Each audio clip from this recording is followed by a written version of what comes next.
C'est un immense navire de pierre qui se signale à des centaines de mètres à la ronde. Monumental, imposant, le lycée Caramino impressionne au premier regard, une volonté de la part de ses concepteurs. On est vraiment dans l'optique des écoles de plein air anglaises, voilà, où le but c'est vraiment d'en imposer de la symétrie avec bien sûr la pierre, le granit d'airain qui vient en parement en fait sur l'entièreté des bâtiments.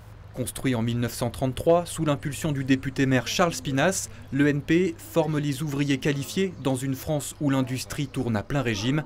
La monumentalité du bâtiment, l'attention portée aux détails, preuve de l'importance qu'avait l'éducation pour l'État à l'époque. On avait coutume d'appeler les écoles nationales professionnelles les petites grandes écoles, les grandes écoles comme Saint-Cyr, etc. Pourquoi? Parce que tout est pensé, les détails sont pensés jusqu'au mobilier, où on va penser, essayer de faire ce que le mobilier montre le prestige de l'école. En 1944, l'établissement est le théâtre d'âpres combats.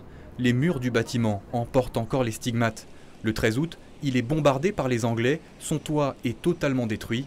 À la Libération, les dégâts sont tels qu'on se demande si l'école ne va pas fermer pour toujours. C'est les professeurs et élèves qui ont reconstruit en partie notamment cette charpente en béton armé. Le lycée Caramino raconte aussi la folie des grandeurs du député-maire Charles Spinasse. Il a transformé Égletons durant l'entre-deux-guerres, l'argent coulait à flot car c'était le ministre de l'Éducation et du Budget durant le Front populaire. Et donc il y a vraiment des moyens qui sont mis en œuvre de financement sur tous les bâtiments qui vont toucher à la fois au loisir, la culture, le sport et surtout à l'éducation. Donc c'est comme ça que Égletons peut développer tous ces bâtiments et devenir la fameuse cité des écoles. Aujourd'hui à Égletons, 5 bâtiments sont labellisés patrimoine du XXe siècle.